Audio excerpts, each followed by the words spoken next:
მილანის მოდის კვირაულზე გუჩიმ 2025 წლის შემოდგომა ზამთრის კოლექცია წარადგინა. კოლექცია გამორჩეული იყო ბეწვის პალტოებით, ვიწრო ქვედაბოლოებითა და მაქმანიანი კაპებით.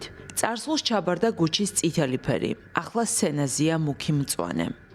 მოდის სახლმა თავის კრეატიულ ცვლილებას მილანის მოდის კვირაულის პირველივე დღეს გაუსვა ხაზი. პოდიუმი მდიდრულ მწვანე ხალიჩებსა და ფარდებში გაახვიეს. გუჩის წითელი იყო კრეატიული დირექტორის, საბატო დე სარნოს უკვე დასრულებული ეპოქის სიმბოლო. ფერების ცვლილებამ კი საბოლოოდ დაუსვა წერტილი მის მმართველობას. მას შემდეგ რაც მოდის სახლის კრეატიული დირექტორი მოულოდნელად ბრენდს გამოეყო, გუჩის დიზაინერთა გუნდს სულ რაღაც 2 კვირანახევარი ჰქონდა ახალი კოლექციის შესაქმნელად. მოდის სახლის ახალი კოლექცია ბევრს ამბობს მის წარსულზეც. 60-იანების გავლენა, მოკლე, ყუთის ფორმის პიჯაკები, მინი ქვედაბოლოები ქალებისთვის და ვიწრო შავლები მამაკაცებისთვის. 90-იანების ესთეტიკა, აბრეშუმის თხელი კაბები, მაქმანიანი დეტალებით, მიკელეს ეპოქის ელემენტები, ბანტიანი ბლუზები და რომანტიკული შტრიხები. ბოლო წლების გავლენა კლასიკური ქვედაბოლოები და ვიწრო შავლები.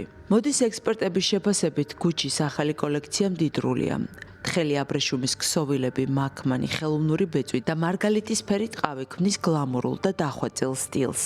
შოუს ცოცხალი მუსიკა აფორმებდა ჯასტინ ჰერვიცის დირიჟორობით. ჩვენების დაწყებამდე გუჩის აღმასრულებელმა დირექტორმა სტეფანო კანდინომ არ დააკონკრეტა, როდის ეყოლება მოდის სახლს ახალი კრეატიული დირექტორი.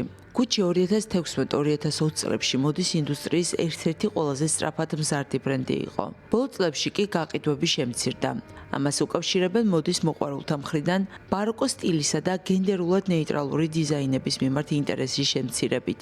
მოდის ექსპერტები გუჩისთვის წარსული დიდების დაბრუნებას 2026 წელს ელიან.